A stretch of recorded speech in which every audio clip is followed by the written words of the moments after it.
was very fortunate to grow up in this neighborhood. Every weekend there's a second line. Every weekend there was Indian practice. My grandfather. So most of my formative experiences in music happened either in that household or in this neighborhood. And the things that I saw, I realize now, the overwhelming majority of the music that I hear, American music, is derivative of the stuff that's created in this general neighborhood, especially rhythmically. The vast majority of the stuff that you hear, rhythm and blues, the stuff that evolved into rock music, it all is, the core rhythms actually happen here.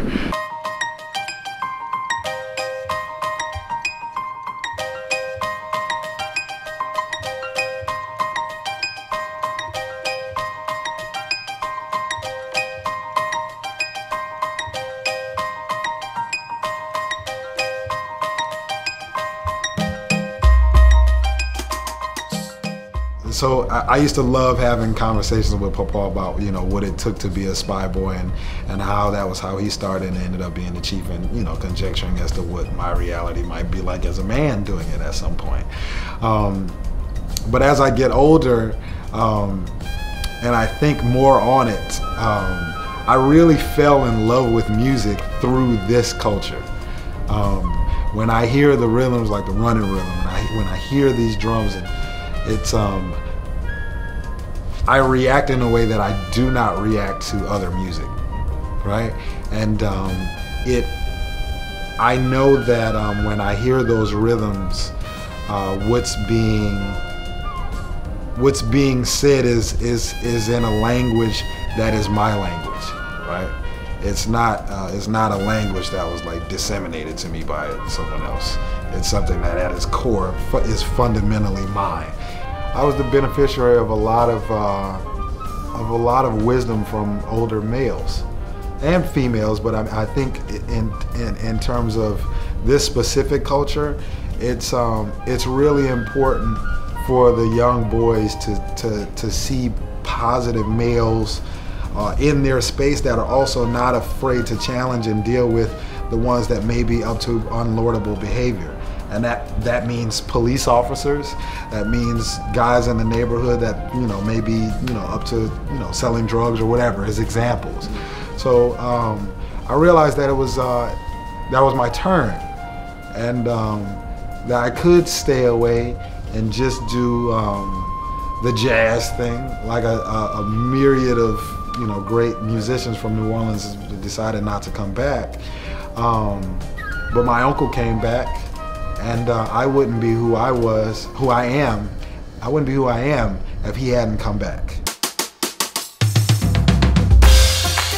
Twin is a song that I wrote for my identical twin brother, Kyle.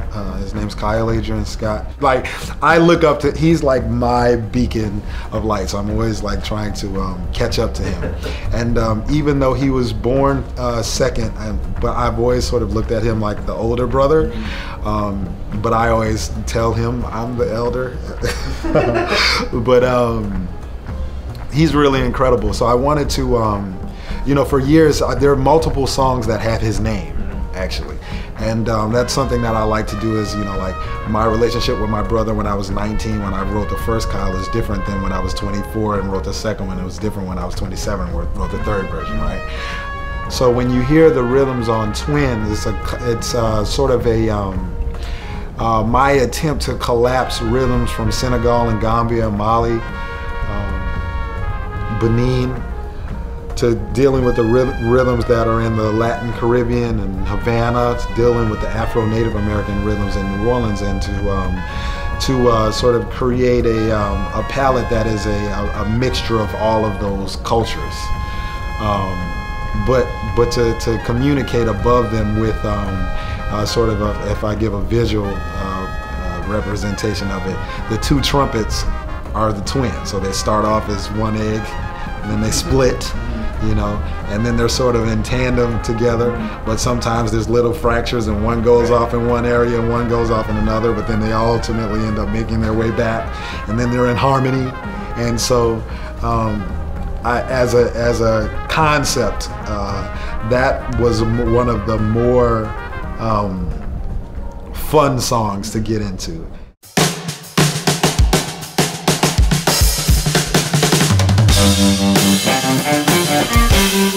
I think what will be great is to sort of expand, to start building more classrooms, so we can start building on like a more personal, private instruction in terms of whether or not you're talking about music or fiscal literacy or West African rhythmic retention or the culinary arts. Like I think that this area has a lot to offer. This community has a lot to offer, and there are people in this community that have a lot to offer, but don't necessarily have spaces to offer it in.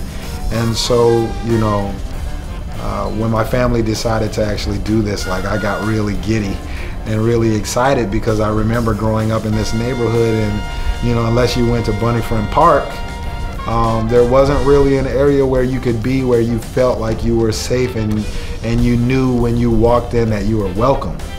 And this is that for this neighborhood right now. But it's an incredible work, and we do our best.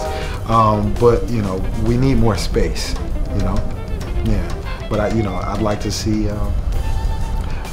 generation after generation after generation of positive and balanced young people being able to come here and refine themselves in whatever manner they choose to do so, and to know that they're welcome no matter what culture or what class or what sect or what cult they come from.